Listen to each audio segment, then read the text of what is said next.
राजकोट जिले के धौराजी में लाखों रुपए की धोखाधड़ी का एक बड़ा मामला सामने आया है। किसानों को ऊंचे दामों का लालच देकर उनसे गेहूं और सोयाबीन खरीदने वाले व्यापारी के फरार होने के बाद किसानों में काफी गुस्सा है। आरोप है कि धौराजी के तौरानिया गांव के किसानों से 31 लाख से ज्यादा की ठगी की गई। पूरे मामले में किसान धौराजी पुलिस स्टेशन पहुंचे और पुलिस ने भी कड़ी जांच शुरू कर दी है।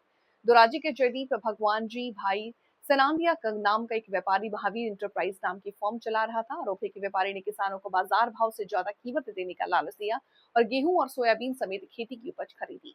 व्यापारी ने किसानों को 1 से 2 महीने में पेमेंट करने का वादा किया था, लेकिन माल देने के लिए 27 मई के बाद उनका फोन भी बंद हो गया। इतना ही नहीं, व्यापारी की दुकान और ये दोनों बंद मिले और वो गायब हो गया। पीड़ित किसानों के मुताबिक सिर्फ 9 किसानों के पास करीब 31,40,000 रुपए बचे हैं।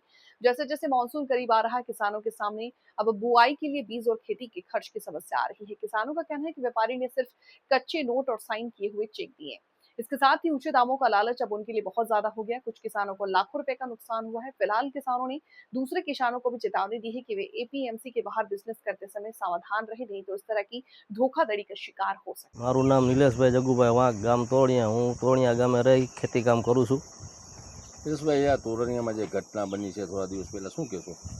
ઘટના સાહેબ એવી છે કે અમારા ગામના દરેક ખેડૂત પાસેથી અમે જે ઘઉં વાવેલું હોય, સોયાબીન, તુવેર, એ જણસી વાવેલી એનો પાક અમે માર્કેટિંગ યાર્ડમાં અમુક ખેડૂત જતા હોય, અમુક અહીં ગામનો વેપારી છે, તો અમે અત્યારે અમારા ગામના 10 થી 12 જણાનો માલ અમે અમારા ગામના મહાવીર એન્ટરપ્રાઇઝના માલિક જે જયદીપભાઈ છે એને અમે માલ આપેલો અને એમાં એ બધાને ભાવ માર્કેટ કરતાં 450 રૂપિયા ઘઉંના હોય તો એને કોઈ પાસે 70માં લીધા, કોઈ પાસે 480માં, 500માં લીધા અને મહિના 2 મહિનાની શરતે આ જણસી બધાની લીધેલી છે અને પછી કીધું કે ચેક અમુકને આપેલા છે, અમુકને કોરી ચિઠ્ઠી આપેલી છે, કોઈ જાતનું એનું એન્ટરપ્રાઇઝ દ્વારા કોઈ ચિઠ્ઠી નથી।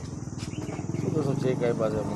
ચેક આપેલા છે અત્યારે અમને, પણ અમે ચેક અત્યારે નાખી, ચેક બાઉન્સ થાય, પોસ્ટવાળા ન્યા જાય એ તો અત્યારે તાળા મારીને ભાગી ગયા છે, તો અમે ચેક લઈને જવું કેની પાસે? અને એ લોકો કેટલાઓના રૂપિયા છે? અમારા ગામમાં 10 થી 15 જણા છેતરાયેલા છે। બાજુના ગામમાં ચોકીમાં છે, મજેવડી છે, જુનાગઢ છે, ઢાંક છે, ઘણા ગામ છે। શું માંગ છે તમારી? માંગ અમારી અત્યારે સાહેબ, માંગમાં તો અમારે પાસે છે જ નહીં। ખાતર બિયારણ લેવાનું, અત્યારે નવું વાવેતર કરવાનું છે, તો નવું વાવેતર કરવું જ ક્યાંથી કરવું? આજે અમે ભાગ્યું આપીને અમે જે ઘઉં ને બધું વાવેલું હતું એ ભાગ્યાવાળાને અમારે એના ભાગે પડતા પૈસા એને આપવાના, તો અમને ડબલ માર પડેલો છે અત્યારે। પોલીસ ફરિયાદ અમે કરેલી અને 3 દિવસ થયા, હજી આરોપીનું કે કોઈ હાજર થયો કે નથી થયો, ધરપકડ થઈ કે નથી, અમને કોઈને ખબર નથી હજી।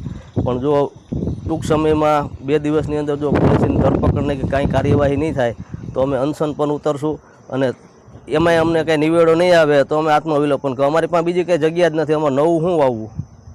નામ કાંતિભાઈ નારાયણભાઈ ખીચડીયા, ગામ તોરણિયા। ભાઈ, શું ઘટના બની છે? ઘટનામાં અમે ઘઉં વેચેલા હતા દલાલ મારફત અને ઘઉંનો સોદો કરેલો હતો 460 રૂપિયામાં। પછી એ લોકો ઘઉં જોખી ગયા અને આરટીજીએસ કરી દે અથવા તો ચેકથી પૈસા આપી દે એવું કહી આજ આપશું કાલ આપશું એમ કરી 20-25 દી કાઢી નાખ્યા। અને દલાલનો મને 27 તારીખે ફોન આવ્યો કે ભાઈ આજે વેપારીને મેં ઘઉં વેચ્યા હતા એ વેપારી મોબાઈલ સ્વિચ ઓફ રાખી બંધ કરી દીધો, એનો કોઈ સંપર્ક થતો નથી।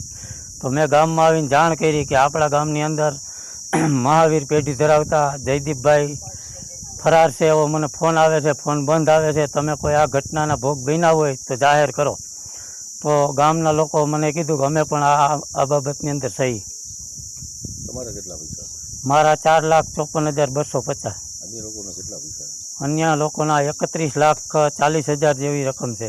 પોલીસ ફરિયાદ કરી? પોલીસ ફરિયાદ કરી છે અમે અને સાહેબે આશ્વાસન આપ્યું છે કે કામગીરી ચાલુ છે।